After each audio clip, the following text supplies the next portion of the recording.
18 de fevereiro de 2014.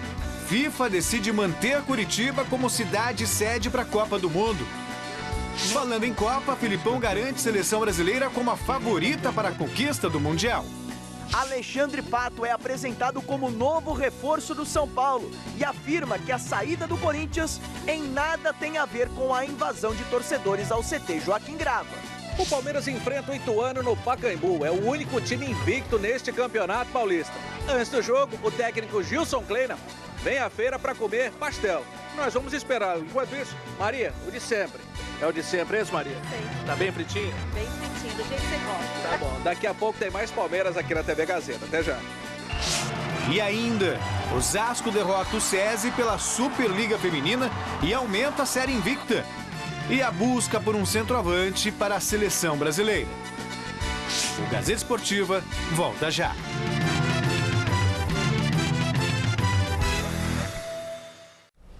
Olá, boa noite. Curitiba está confirmada como uma das sedes da Copa do Mundo no Brasil. O anúncio oficial foi feito agora à tarde em Florianópolis pelo secretário-geral da FIFA, Jerome Valk. Na manhã de hoje, o prefeito e a imprensa de Curitiba já davam como certa a permanência na lista da cidade sede. No mês passado, a FIFA ameaçou tirar os jogos da Arena da Baixada caso as obras não apresentassem grande avanço. Hoje, Valk afirmou que era grande a insatisfação com o andamento da reforma e que neste mês o avanço foi grande, mas, segundo ele, só aconteceu por causa da pressão da FIFA e do comitê organizador local, que estão monitorando a obra constantemente desde janeiro. A data prevista para a entrega é dia 15 de maio, pouco menos de um mês antes do início da Copa do Mundo. Celso e Chico, boa noite. Reviravolta aí, agora Curitiba está confirmada? Boa noite, Michele. Boa noite, Chico. Grande noite para você que acompanha o Gazeta Esportiva. Sinceramente, eu dizia ontem, não imaginava que Curitiba fosse ficar de fora. Não, obviamente, a FIFA tinha um plano B para distribuir os jogos que estavam previstos, programados para Curitiba. Havia um problema do financiamento, que já foi resolvido. Então, funcionou muito mais como pressão, que Curitiba não quer ficar fora da Copa do Mundo. Essa é a realidade. Já foi feito um investimento no estádio, na reforma, tal. Então, e tem um custo político muito alto a exclusão de Curitiba do calendário. Pega mal para o Brasil, pega mal para a FIFA, pegaria mal para todo mundo. Então, uma vez confirmado o financiamento, o dinheiro que vai entrar para o término da reforma, né, da Arena da Baixada, claro que é uma data. Para quem esperava contar com todos os estádios em dezembro de 2013, no mais tardar comecinho de janeiro de 2014, você tem um estádio para o Mundial entregue no dia 15 de maio, um mês antes da realização da Copa do Mundo, quebra qualquer protocolo, quebra qualquer sentido, qualquer bom senso em relação à organização. Mas, enfim, é Brasil. E Brasil é assim, tudo em cima da hora. Boa noite, Chico. Boa noite, Celso. Boa noite, Michele. Boa noite a todo mundo. Eu acho assim, Celso, na verdade, para quem não sabe, a Copa do Mundo a FIFA começou a ficar exigente com a Copa do Mundo a partir da Copa do Mundo da França, de 1998. A Copa do Mundo de 1998 na França foi o fim da picada. Todo o país fazia a Copa de qualquer jeito, com estádio improvisado. Aí a FIFA criou o chamado padrão FIFA, né? Em Paris, aliás, fizeram 3 estádios, um em Marseille, o Olympique até reformou, construíram o Estádio de France, que era lá em Paris mesmo, né? E fizeram mais um. O resto, estádios abaixo da crítica, vestiários ruins, tudo péssimo. A partir de 98, a FIFA exigiu o padrão FIFA, na verdade. E se fosse fazer como foi feita a Copa de 98, podia jogar no Pacaembu, por que não? Pacaembu é um belo estádio, só não é padrão FIFA, não está coberto, aquelas coisas todas que a FIFA exige. Eu acho que seria uma sacanagem deixar Curitiba fora. Eu acho Curitiba uma das cidades mais progressistas do Brasil. E deixar Curitiba fora de uma Copa do Mundo seria uma vergonha para o próprio país. E botarem aqueles estádios lá no meio do Pantanal. Aquilo lá, quando acabar a Copa, vai virar o quê? Estão dizendo que até vai virar até presídio, né? Tem um lá que acho que é em Manaus, que pode virar presídio. Quer dizer, é o fim da picada. Nossa, né? E Curitiba, que é uma cidade super progressista, não, ia ficar fora da Copa. Ainda bem que chegaram a um acordo por justiça. Tá certo, Chico Lang. E antes de viajar para Curitiba, Jerome Valk esteve nesta manhã em Porto Alegre, no Rio Grande do Sul, participando da vistoria do novo Beira-Rio. Jerome Valk e uma comitiva de técnicos da FIFA estiveram hoje em Porto Alegre para visitar as obras da Arena Beira-Rio. Eles foram recebidos por Diana Raquel de Oliveira, segunda vice-presidente do Internacional, e pelo projetista do estádio, Maximiliano Celistre.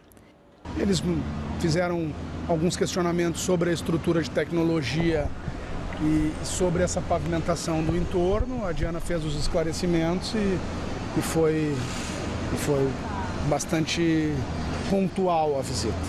Estão agendadas 4 partidas da Copa do Mundo para a sede gaúcha do torneio. A mais importante delas talvez seja o confronto entre Argentina e Nigéria. Há alguns dias, o presidente do Clube Colorado, proprietário do estádio, anunciou o risco das obras não ficarem prontas a tempo. Porém, a torcida é para que isso não ocorra. A FIFA faz exigências bastante contundentes em relação a determinadas questões e por isso o presidente manifestou essa preocupação. Nós esperamos que essa hipótese naturalmente não se confirme e que se reduza ao máximo nos próximos momentos essa possibilidade que efetivamente o Beira-Rio esteja na Copa e cumpra o seu papel. E não é só Valk e a FIFA que estão supervisionando os estádios. O técnico da seleção inglesa de futebol, Roy Hodgson, esteve ontem na Arena da Amazônia, em Manaus, local da primeira partida do English Team na Copa do Mundo contra a Itália. Depois do sorteio dos grupos do Mundial, ainda em dezembro do ano passado, Hodgson havia dito que jogar no calor da capital amazonense não era o ideal para os atletas ingleses. Ontem, porém, o treinador tratou de amenizar a declaração, mas voltou a dizer que o principal problema durante a Copa será a adaptação europeia ao calor tupiniquim. Em primeiro lugar, é preciso ter calma com o que eu supostamente disse anteriormente. O que eu afirmei é que o clima brasileiro é muito diferente do europeu e por isso vai ser difícil atuar por aqui, principalmente no norte do país, onde é mais úmido. Se traduziram isso como se eu estivesse dito que jogar especificamente em Manaus é que era o problema, aí a culpa foi de quem fez a tradução. Eu estou muito feliz em poder jogar na Amazônia e acredito que a temperatura não vai estar tão mais quente do que em Miami, por exemplo. Logo, eu creio que estaremos preparados. Além do mais, teremos a bênção de jogar em uma cidade linda e num estádio maravilhoso. A Inglaterra está no grupo D da Copa do Mundo, o chamado Grupo da Morte, ao lado de Itália, Uruguai e Costa Rica. Bom, acompanhando de perto mudança do discurso inglês sobre o Beira-Rio. Para variar, temos problemas também no entorno, né? Quer dizer, toda a estrutura do entorno do Beira-Rio ainda preocupa a FIFA, mas a situação, obviamente, é muito mais confortável do que a situação de Curitiba, por exemplo, ou até mesmo São Paulo, que atrasou por causa da queda do guindaste, Chico. Eu concordo, mas eu acho que a FIFA está sendo muito exigente com cidades que não precisam de tanta exigência, ou não precisam, né, de tanta exigência. São Paulo, Rio de Janeiro, Curitiba, Porto Alegre, Belo Horizonte, essas cidades são cidades que têm muita infraestrutura. Veio um cara da Bolívia me entrevistar aqui outro dia, Celso. O cara perguntou para mim, escuta, mas como é que é São Paulo? Eu falei, meu amigo, só aqui nessa região tem 10 hospitais. Então, na região da Paulista tem 10 hospitais. São Paulo é uma potência.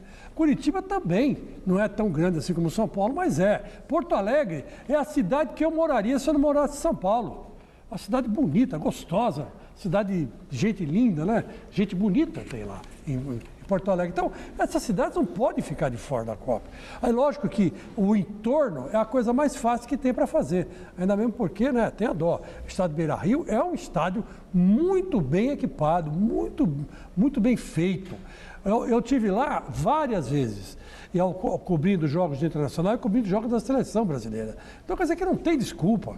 O governo brasileiro tem que deixar essas cidades na hora, prontinhas, legais, e esse cara parar de encher o saco onde não tem que encher. Essas cidades não tem por que ele reclamar, sabe? Não tem por quê. Não tem o que reclamar. Reclama porque é chato. Movimento por um futebol melhor. Esse foi o tema do encontro que aconteceu pelo segundo ano consecutivo, com o objetivo de alavancar os programas de sócio-torcedor dos clubes no Brasil. O evento, que não teve a participação do presidente da CBF, José Maria Marim, contou com a presença de vários dirigentes dos principais clubes do Brasil e também do técnico Felipão. Confira na reportagem de Luiz Henrique Gurian. Um encontro de negócios, lucros e falar muito sobre sócio-torcedor. 2 anos do movimento por um futebol melhor.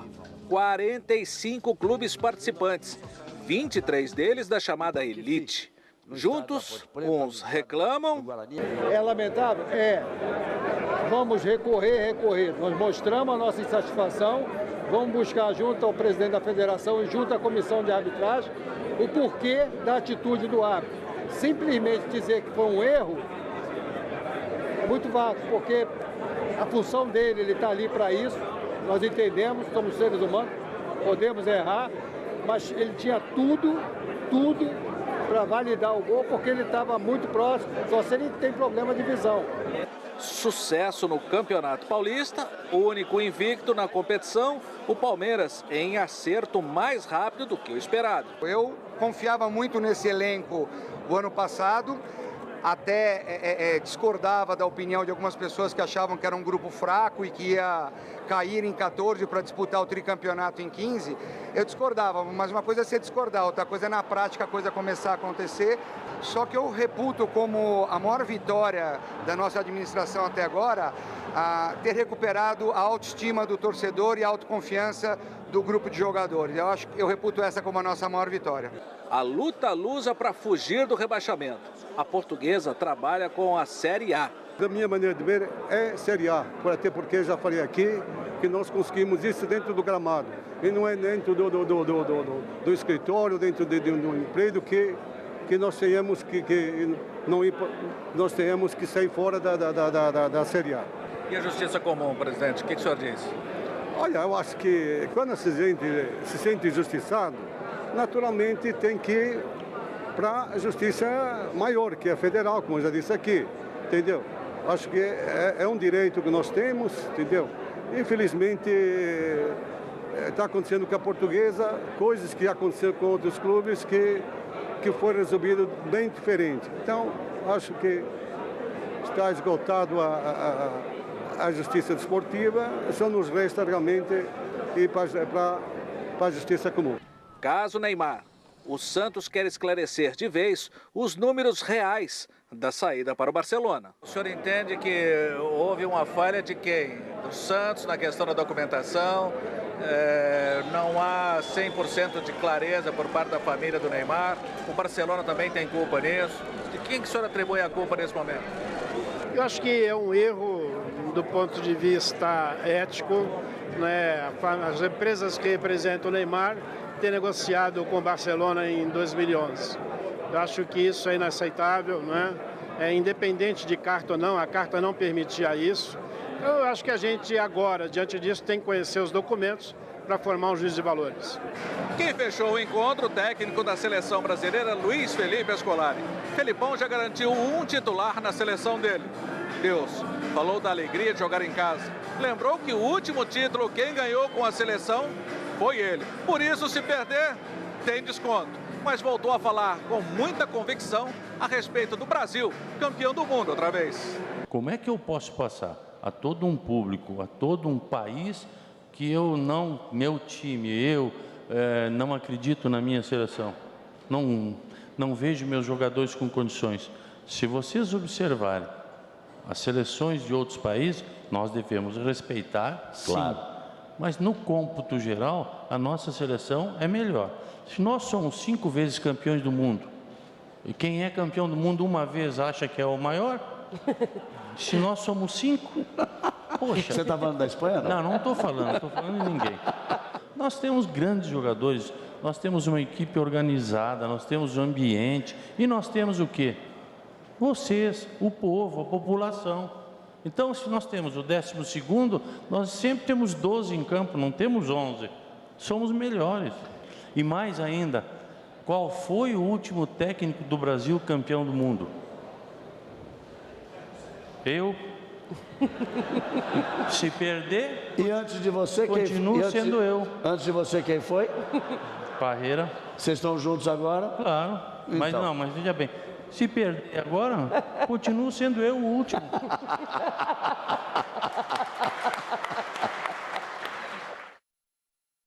Meus amigos, eu sempre achei que não tinha técnico melhor para dirigir o Brasil que o Felipão. Sempre achei isso. Me desculpem os outros, mas o Felipão, ele sabe como comandar um time.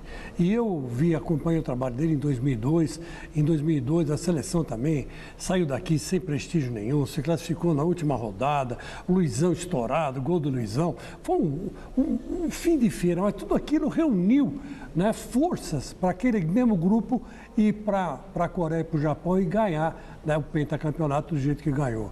Então, eu acho que o Felipão está no caminho certo. Ele é um treinador predestinado a ganhar títulos mundiais pelo Brasil. Fim de conversa. E esse aí não vai ser o último não, hein? Vem o Hexa e vem o Hepta. Sem dúvida nenhuma, se ele ficar na seleção, vem também. Com toda certeza vai ser na Rússia, né? E na Rússia estaremos lá. É verão ou inverno? Lá é verão. Verão, então eu vou. Não vai no inverno eu não vou. Não. 50 a vodka não vai ser tão bem-vinda. Nem com vodka.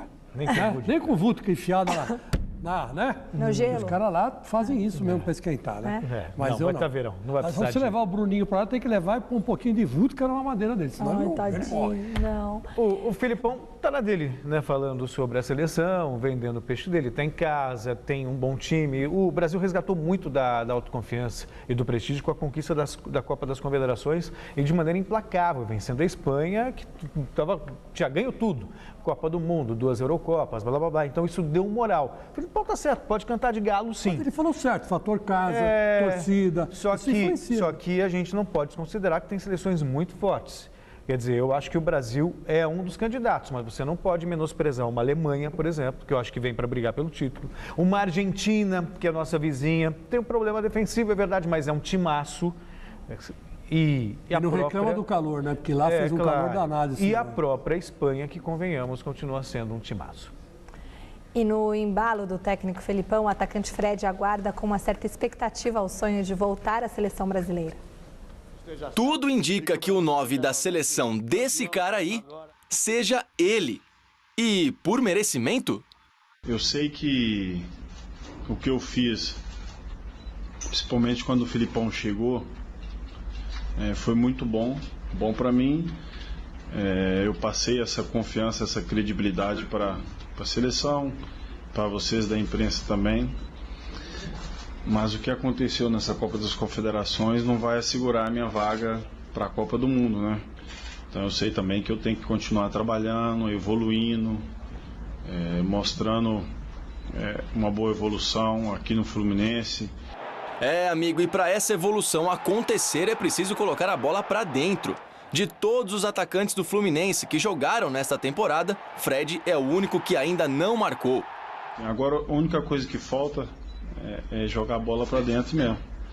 Então depois que, eu até falei depois do jogo, eu falei, depois que a bola começar a entrar, entra de 2 em 2, 3 em 3, aí começa a dar mais confiança ainda.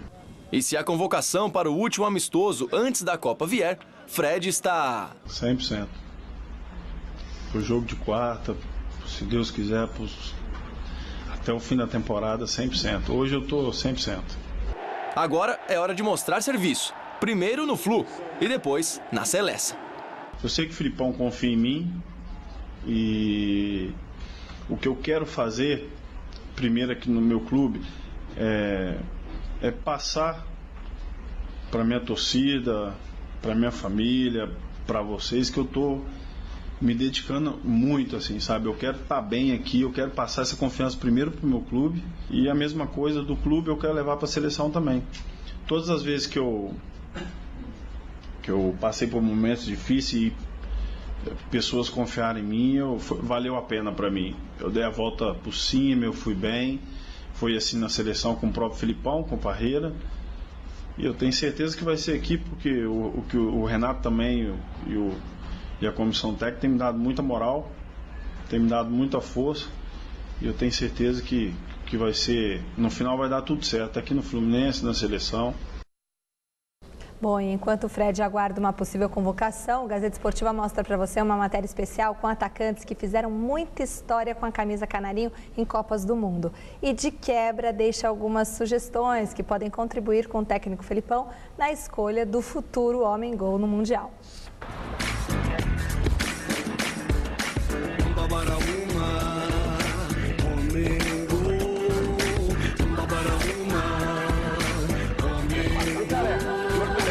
Em matéria de atacante, o Brasil sempre foi muito bem servido.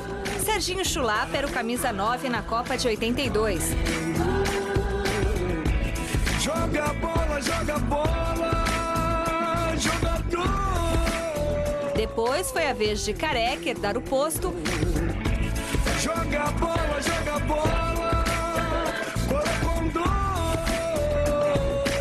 mais adiante, Romário, que sempre foi o 11, ter a função do 9 em 94 com maestria, tendo direito até mesmo a gol de cabeça. Olha que a cidade toda ficou vazia nessa tarde de... Nas Copas seguintes, a posição de centroavante foi fenomenalmente bem administrada por Ronaldo. Em 3 Copas do Mundo como titular, ele marcou 15 gols e se tornou o principal artilheiro na história da competição.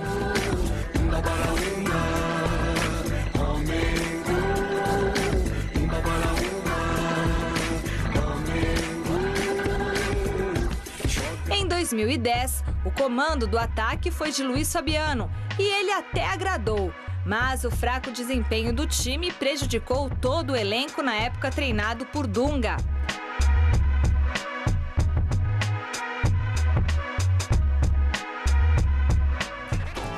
Uma das certezas de Felipão para a Copa, que começa em alguns meses, sempre foi a de que Fred seria o nosso centroavante. Mas as seguidas contusões do jogador colocaram em dúvida a soberania dele com a camisa amarelinha.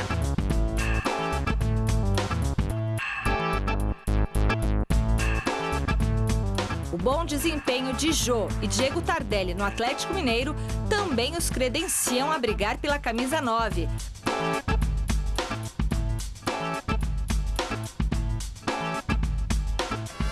Porém, outros atacantes correm por fora nessa disputa. Leandro Damião chegou a ser convocado para a Copa das Confederações, mas uma lesão fez o atleta ser cortado. Recém-contratado pelo Santos, ele não esconde o sonho de ganhar uma nova oportunidade. Meu sonho é voltar para a seleção, como eu disse, né? Mas o meu pensamento hoje é no Santos, meu foco hoje é aqui.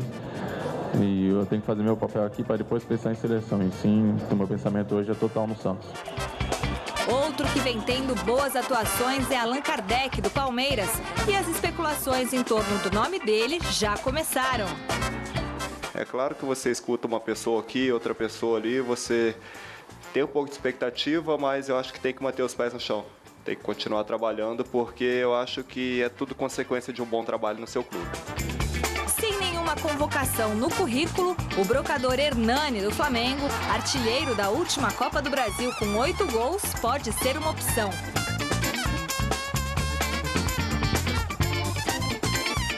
Por falar em matador, por que não Ederson, do Atlético Paranaense, autor de 21 gols no Brasileirão?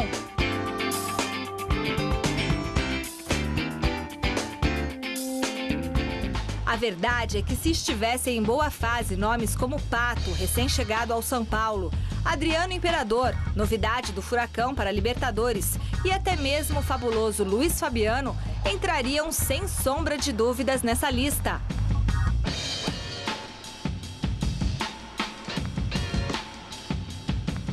Agora, diante de tantos atacantes bons de bola, só resta torcer para que Felipão faça a melhor escolha. Porque uma coisa é certa, o nosso camisa 9 tem que saber balançar as redes dos adversários como ninguém. Chute pro gol de bico lazarento, chute pro gol de bico lazarento, jogador de artilheiro faz de costa, peito, bunda, faz um gol de pensamento. Bom, avaliando a seleção brasileira sob o comando do Luiz Felipe Scolari, fica clara para mim a preferência dele pelo Fred, e ele já falou isso, vai esperar até o último momento para contar com o Fred. Na ausência do Fred, para mim segue a lógica. O Jô tem sido aproveitado, foi bem na Copa das Confederações, diga-se de passagem. O Leandro Damião teve oportunidade com o Mano, depois com o Felipão não conseguiu. Nem lembro se ele foi chamado, acho que ele não foi, foi chamado pelo Felipão, mas enfim. Perdeu muito espaço, que ele entrou numa fase ruim, decadente. O Luiz Fabiano também não conseguiu se encontrar no São Paulo. Então, para mim, acho que o sucessor natural do Fred é o Jô. Olha, Celso, você tem razão dentro do seu raciocínio, que é um raciocínio lógico, né? Mas o Jô estava bem o ano passado. Esse ano aqui eu não sei como é que está o Jô. O Jô é um jogador que já tem quase 30 anos, né? E seleção é momento, né, seleção Chico? é momento, você falou bem. Então eu não sei se estava na hora do Felipão fazer aí um meia-culpa e voltar a pensar em Robinho, esses caras que são um pouco mais experientes, porque na hora do vamos ver, o que funciona é a experiência. Agora, se bem que eu acredito que ele não abre mão do Fred, porque é quase que uma tradição você levar um jogador machucado e esse cara acaba acontecendo na Copa. Em 70, eu me lembro bem, começou aquela conversa que o Tostão não enxergava direito, que o Pelé estava míope, enfim. E aí o que aconteceu? Levaram o Tostão e Pelé. Tostão e Pelé não pode jogar junto. Bom, os caras fizeram modo duplo de área, depois de Pelé e Coutinho, foi Pelé e Tostão. Quer dizer, tudo errado, né? Acabou dando certo tanto o Pelé quanto o Tostão. Aí você vai na sequência das coisas. O Careca estava machucado na Copa de 82, não quiseram arriscar levá-lo, né? Deviam ter arriscado, puseram o Serginho Chulapa, o Brasil perdeu a Copa. Aí o que aconteceu? Ronaldo e Rivaldo, na Copa de 2002, que estavam os dois machucados, se recuperaram, jogaram e foram campeões. Então eu acho que esse negócio do Fred estar machucado hoje, se ele estiver bem clinicamente, tem que ser ele. Porque na hora ele pega o ritmo, não tem o que pôr ninguém. Agora, se ele não tiver condições físicas, não adianta levar, porque seleção não é caridade, né? Seleção não é casa de caridade, claro. Seleção é uma coisa séria. O Brasil tem que entrar na Copa para ganhar, então tem que levar quem esteja bem. E quem está bem hoje no Brasil? Você leva o Robinho ou você leva o Allan Kardec? O Robinho tem uma experiência internacional, né? E faz ele jogar de centroavante. É simples. O Allan Kardec está jogando bem. Não vou dizer que não está. Fez uma boa segunda divisão. Está fazendo aí um bom campeonato paulista, mas são campeonatos fracos. Não dá para você achar que ele vai ter o mesmo futebol jogando uma Copa. Então, eu fico assim, meio assim com o Allan Kardec. Mas que eu traria e arriscaria o Robinho se o Robinho estivesse bem. Um cara experiente, que Copa do Mundo não se brinca não. Na hora do vamos ver, ixi, as pernas, ó, treme, viu? Vote na enquete que está no ar no site gazetesportiva.net. A pergunta é sobre a seleção do técnico Luiz Felipe Scolari. Quem deve ser o camisa 9 da seleção? Fred, presta atenção, Celso, Jô, Leandro Damião, Allan Kardec ou outro? Acesse o site e vote. E aí, Celso e Chico? Fred, depois de ter prestado muita atenção. Muita atenção, Chico. Eu também sou Fred, mas o outro aí, se não fosse o Fred, seria Robinho ou Romarinho. Romarinho. Só essa seleção... O Romarinho é um cara estranho. Mas ele joga bem, acabou com o Boca Juniors. A seleção não vai jogar.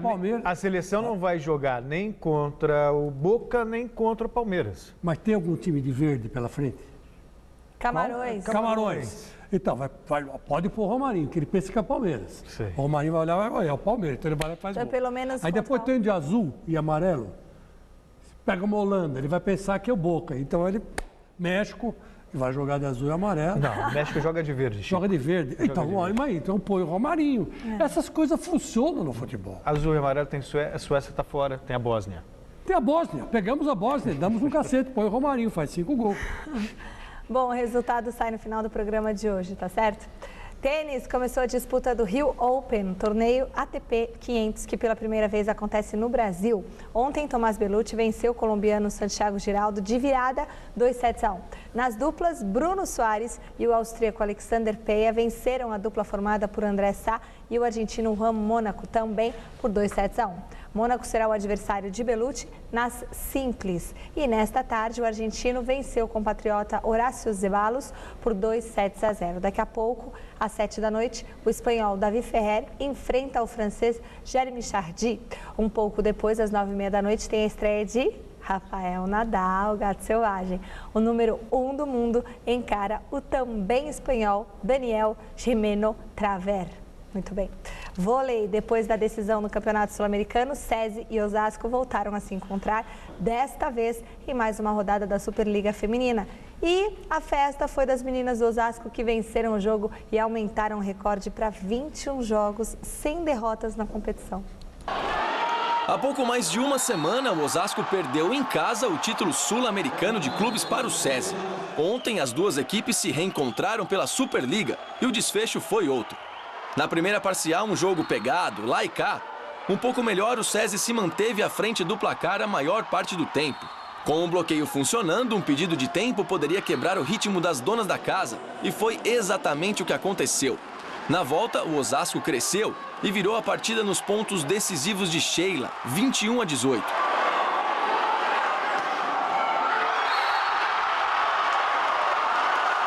A tática do primeiro set se aplicou no segundo. O SESI colocou a cabeça no lugar e iniciou melhor a parcial. Quando o jogo estava 11-8, Luiz Omar de Moura pediu tempo e novamente deu certo. Ana Maria entrou no lugar de Fabiola e o Osasco buscou o placar até o final, quando a estrela de Sheila apareceu outra vez para fechar o set em 24-22. A terceira parcial tinha tudo para ser igual às duas anteriores, mas desta vez as meninas do técnico Talmo de Freitas entenderam o recado e não deixaram o resultado escapar. O SESI manteve o foco e fechou o set em 21-15. Pela primeira vez no jogo, o Osasco começou melhor uma parcial. Mesmo assim, a equipe da casa seguia na cola do placar. Aí o saque das meninas de Luiz Omar começou a entrar, deixando o SESI atrás no marcador. No restante do set, os times revezaram bons momentos, mas o Osasco foi mais competente e conseguiu segurar o ímpeto das adversárias. E depois do erro de Neneca no saque, o time visitante fechou a parcial em 21-17 e o jogo em 3-1. O Osasco segue como líder invicto da Superliga, com 61 pontos. Já o SESI ocupa a quarta colocação com 38. Muito bem, e você que acompanha o Gazeta Esportiva, fale com a gente, mande a sua mensagem, dê um alô para a nossa equipe pelo Twitter, @Gazeta Esportiva. Visite também o nosso canal no YouTube, youtube.com/GazetaEsportiva.tv e no Facebook, a página facebook.com/GEsportivanet. Eu quero dar um recado aqui. Todo mundo se lembrando que sabadão, Chico Lang tem o Mó Carnaval. Opa. Das 2 da tarde às 8 da noite. Eu vou ser madrinha do Carnaval da Moca, que conta também com a galera do Tatuapé, do Brás, do Belém. E também escolas de samba, acadêmicos do Tatuapé, Mocidade Unida da Moca, o Irapuru da Moca, Colorado do Brás. Enfim, vai ser uma festa super bacana. Ah, eu vou lá, hein? Vai. Vou lá. E vou lá. tem o Abadá. Você retira a partir de amanhã na subprefeitura da Moca 1 quilo de alimento não perecível, tá bom? Retira lá na subprefeitura da Moca das 10 às 4 da tarde. E amanhã, a partir do meio-dia, tem Super Esporte. Veja os destaques do programa. Olá, olá, Michele, pessoal ligado no Gazeta Esportiva. Amanhã, meio-dia, vamos trazer as últimas notícias do São Paulo, que já apresentou oficialmente o atacante Alexandre Pato. Tem também o Corinthians tentando se reerguer no Campeonato Paulista e as informações do Palmeiras, que vive um ótimo momento sob o comando de Gilson Kleina. Isso e muito mais é amanhã no Super Esporte. Eu te espero. O UEFA Champions League acabou agora há pouco o duelo entre Manchester City e Barcelona pela Champions. O jogo disputado na Inglaterra terminou 2-0 para o Barcelona. Os gols foram marcados por Messi, um irmão do Celso argentino, de pênalti, e pelo brasileiro Daniel Alves. Amanhã tem outro esperado duelo nas oitavas de final. O Arsenal recebe o poderoso Bayern de Munique. Desta vez, os ingleses acreditam que podem escrever uma história diferente da temporada passada. O técnico do Arsenal, Arsène Wenger, colocou fevereiro como um mês crucial para a temporada dos Gunners. Amanhã o time londrino enfrenta o Bayern de Munique, atual campeão europeu e responsável pela eliminação do Arsenal nas oitavas de final da última Champions League. Para o treinador, a situação em 2014 é bem diferente de quando as equipes se enfrentaram no ano passado. Acho que estamos numa situação psicológica bem melhor do que no ano passado, quando tínhamos perdido em casa para o Blackburn na Copa da Inglaterra, que foi um grande desapontamento para nós. Desta vez, nós derrotamos o Liverpool e estamos determinados a vencer o jogo de amanhã. O meia Jack Wilshere, que pode reforçar o Arsenal no jogo desta quarta, acredita que é possível derrubar os alemães, que só perderam um dos últimos 34 jogos e vem de uma sequência de 13 vitórias na Bundesliga. Nós conversamos sobre a importância de nos mantermos no jogo. Se for 0-0 em casa, nós ainda temos grandes chances de classificação. O gol fora é importante, especialmente nesses jogos grandes. Foi o que aconteceu no ano passado. Nós fomos eliminados no gol fora. E neste ano, nós temos que ser um pouco mais inteligentes e nos mantermos na partida. Do outro lado, o Bayern de Munique fez hoje o último treino antes da viagem para Londres. O grande desfalque dos alemães será a estrela Franck Ribéry, que no início do mês passou por uma cirurgia nos glúteos e ainda está em processo de recuperação.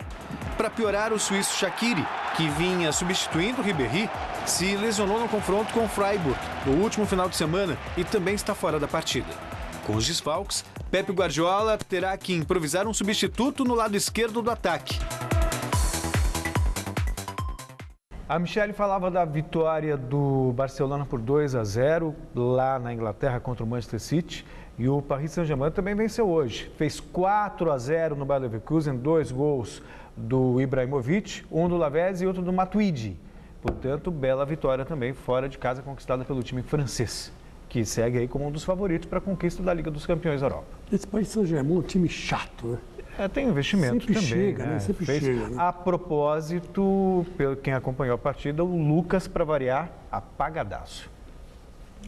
Hora de falar do Campeonato Paulista. 2 partidas abrem esta noite a 9ª rodada da competição. Confira os jogos deste meio de semana. Logo mais às 7h30 da noite, o Rio Claro recebe o Botafogo de Ribeirão Preto. No mesmo horário, o Mojimirim pega o 15 de Piracicaba.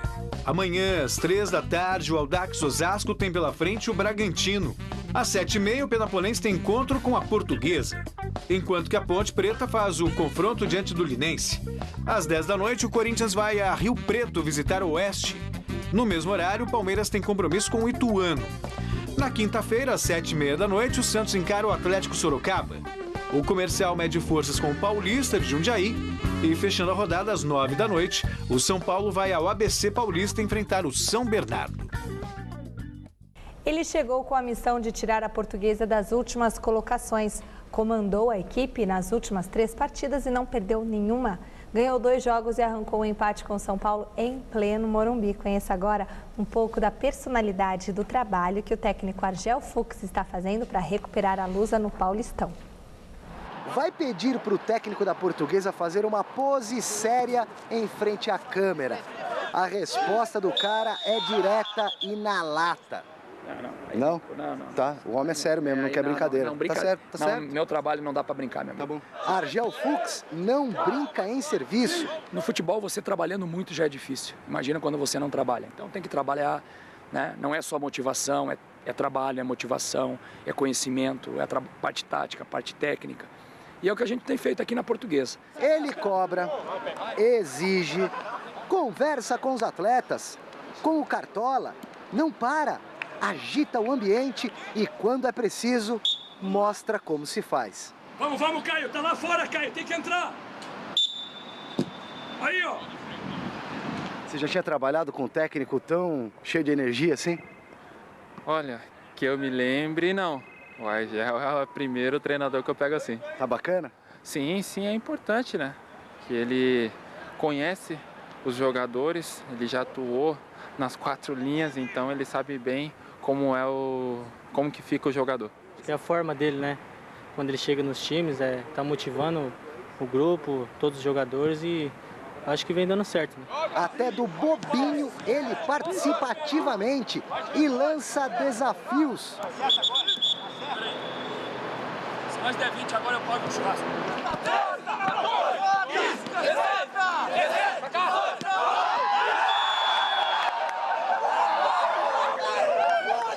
Nós temos um acordo aí sempre. Qual que é? Que a cada 2 vitórias eu pago um churrasco. Já paguei uma. Né? Nós ganhamos os 2 jogos, os 2 primeiros. Né? Então, a gente sempre faz uma... o futebol é uma disputa, né? Então, esse desafio, essa cobrança, essa disputa sadia, né, que a gente tem entre eles, isso é importante. Além de motivar o elenco, a Argel mexe também no esquema tático da equipe. Nós mudamos a forma de jogar. A Portuguesa jogava num 4-2-3-1. Nós viemos para o convencional, né, para o mais moderado, né, que é o 4-4-2. Ele tá falando, ele vai falar. Técnico pilhado, time pilhado. Sob o comando do professor Argel, a Portuguesa está invicta no Campeonato Paulista. Em 3 jogos foram 2 vitórias e 1 empate. Nós temos um foco bem definido. Nós precisamos mais 3 vitórias para permanecer na Série A do Campeonato Paulista. E aí depois sim, mudar o foco. A fim de alcançar esse objetivo, para depois sonhar com algo a mais no Paulistão, a Lusa terá um grande desafio nessa quarta-feira fora de casa, o Penapolense. Jogo duro, jogo difícil. Para nós é uma final. O segredo de Argel, entre outras coisas, é não inventar moda. E o difícil no futebol é, às vezes, você fazer simples, né? E a gente procura ser bem simples, bem direto, bem frontal, bem honesto, bem sério, né? Tratar todo mundo igual. O jogador mais experiente tem a mesma responsabilidade e a cobrança que o jogador mais jovem, né? O tratamento é igual. Então é isso que a gente procura fazer aqui. E desse jeito, com essa filosofia, o time que o Argel comanda trabalha junto, unido, sem frescura e na mesma direção. O Argel, quando era jogador, era assim também. Um cara sério, um cara que não brincava em serviço, arrumava encrenca às vezes. Depois foi jogar fora, jogou um tempão. E ele estava em campo quando morreu aquele húngaro, quando o húngaro caiu duro no chão. Ele foi um dos primeiros a atender aquele húngaro, jogou na Europa há muito tempo.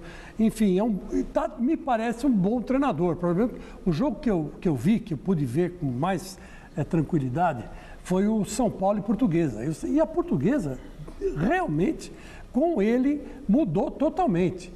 É um time que se defende com 7 e ataca com 2 ou 3. Se defende com 8, ataca com 2. Se defende com 7, ataca com 3. Ele colocou ordem na casa.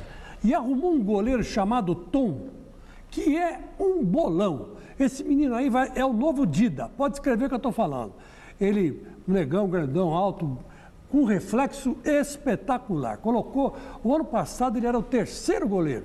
Ninguém dava bola para ele. O Argel chegou, viu ele treinando, botou ele primeiro. A Lusa não está tomando quase gol. Exatamente porque o goleiro é bom. Então o Argel entende o que faz. É um que a gente está convidando para o Mesa Redonda e tomara que ele venha, porque tem muita história para contar. O Argel já tinha feito um bom trabalho no Criciúma, né? E está tendo agora a oportunidade em São Paulo na Portuguesa. E hoje o Conselho da Lusa deve definir se o clube vai entrar ou não com uma ação da Justiça Comum para cancelar aquela audiência do STJD ou cancelar o julgamento do STJD, colocou a Portuguesa da 2ª divisão e subiu o Fluminense. Agora é para valer. Alexandre Pato é oficialmente apresentado no São Paulo. De uma forma discreta e sem badalação, o provável parceiro de Luiz Fabiano no ataque tricolor falou da expectativa para mais uma nova fase na carreira. Veja na reportagem de Felipe Sboril. Este é Alexandre Pato. Acho que dispensa apresentações, né? Mas ultimamente tem precisado sim. Agora ele veste um novo modelito, o tricolor, e fazendo gols. 2, arrebentando no treinamento. Ambos com o passe do novo companheiro Luiz Fabiano. O recém-São Paulino agradece. O Luiz Fabiano aqui agora, que foi por muito tempo ídolo de todos, é um ídolo de todo mundo, então é um super campeão. Posso falar que ele ganhou muitos títulos, fez uma temporada na Europa de muitos títulos e hoje está aqui no São Paulo, foi artilheiro ano passado, então eu acho que na minha posição sempre vai existir a concorrência, mas também aqui eu posso jogar junto com ele, vai depender do professor, quem ele vai escolher para que a gente possa só fazer um melhor para o São Paulo. Pato foi apresentado como novo reforço do São Paulo. chega rodeado de grandes expectativas que o acompanham desde os tempos de Internacional. Agora com 24 anos de idade, mais maduro e com muita lenha para queimar. Eu tenho muito para dar ainda para o futebol e quero dar muito para o São Paulo. Então eu quero buscar títulos, eu quero chegar aí, quem sabe, ganhar o 4º título mundial de clubes. Então é isso que eu vou fazer. Alexandre Pato quer ser no mínimo diferente aqui no São Paulo. Voltar a ser titular, marcar gols, até porque no meio do ano tem Copa do Mundo e a vontade de servir a seleção brasileira novamente. Eu vou trabalhar, eu quero ser campeão aqui no São Paulo. Eu quero, todos os jogos que eu disputar, eu quero sair vencedor, quero sair com a vitória. Eu vou trabalhar bastante para que eu alcance as minhas metas, os meus planejamentos, que eu possa chegar aos meus objetivos, que é conseguir títulos aqui no São Paulo e chegar à seleção, sim. O último clube foi o Corinthians. Lá, marcou 17 gols em 63 jogos. Poucas oportunidades de uma sequência que ele gostaria de ter, mas não teve chance. O Corinthians me recuperou fisicamente, mas eu não tive a sequência que eu gostaria de ter. De ter jogado uma sequência de jogos.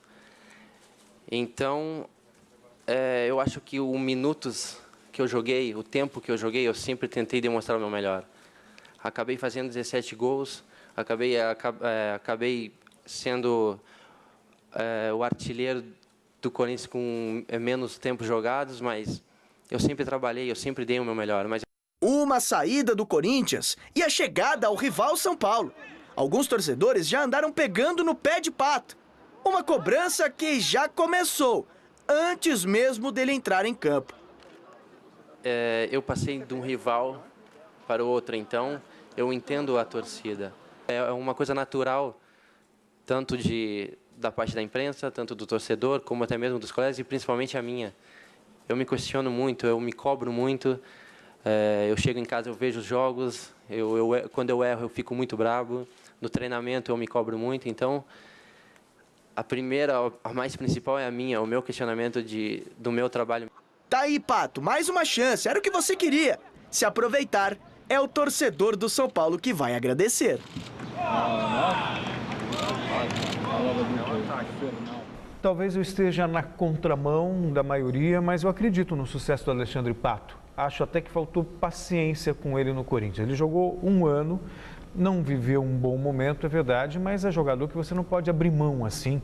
E não é porque alguns torcedores invadiram o seu treinamento que você vai se livrar de um jogador como Alexandre Pato. Que ele tenha no São Paulo a oportunidade e a sorte que ele não teve no Corinthians. Eu não tenho nada que falar do Pato. O Pato é um bom jogador. Aí tá fazendo gol no Sub-17. Não, é no Rogério Ceni. Aí valeu o gol.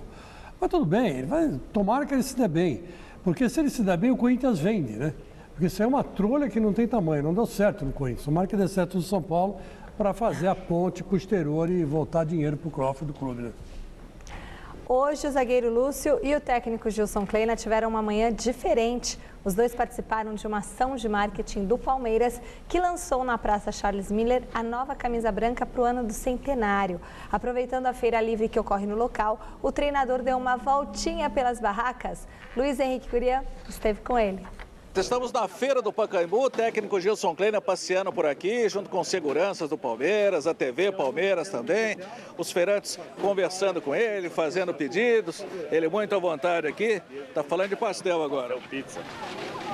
Esse é bom, italiano, as origens, a gente come um pastelzinho pizza com caldo de cana, que pra mim chama de garapa, aqui vocês não chamam de garapa, mas é gostoso demais. Vamos lá comer um pastel, eu te libero, vai. Aqui o Fernando falando de comer pastel com o Gilson Kleina. Você que vai pagar o pastel, Fernando? A estrela é o Gilson, eu não falo nada, eu só fico de segurança aqui. Isso aqui tá com o escorpião no bolso, aí não tira nada. Só uma palhinha do Ituano, Gilson. Um jogo difícil, um jogo de uma equipe que está em evolução, temos que ter todo o cuidado. Mas dentro de casa a gente também se impor, né, dentro dos nossos domínios. Bom, boa estreia para o Bruno César, você não tem o Valdívia que vai ser poupado, tem o Leandro que está cumprindo automática e o Diogo vai. Felicidade para você e a invencibilidade que o Palmeiras vai tentar manter. É o que a gente espero que se o Bruno entrar no jogo, que ele possa ser feliz, que ele nos ajudar muito, ter certeza disso. E aqueles que estão entrando, é a confiança que nós temos no elenco, Todo mundo quer ter essa oportunidade, espero que eles possam corresponder da altura da camisa do Palmeiras. Só por curiosidade, na sua casa quem faz a feira é você? Não, minha esposa. Você só entra com aquela pequena colaboração. Eu só entro com a colaboração e comer o pastel. Enquanto ela compra, eu fico no pastel. Tá certo, então. Obrigado, TV Palmeiras. Obrigado ao Fernando, assessoria do Verde, então. Esse lado diferente do técnico do Palmeiras, Gilson Kleina, o único invicto nesse campeonato paulista. São 8 jogos até aqui, são 6 vitórias, 2 empates, 20 pontos ganhos. Como nós explicamos, o Valdívia, por uma questão física, ele vai ser poupado, quem sabe, no próximo final de semana contra o Botafogo. O Leandro, terceiro cartão amarelo. Bruno César entra no decorrer da partida.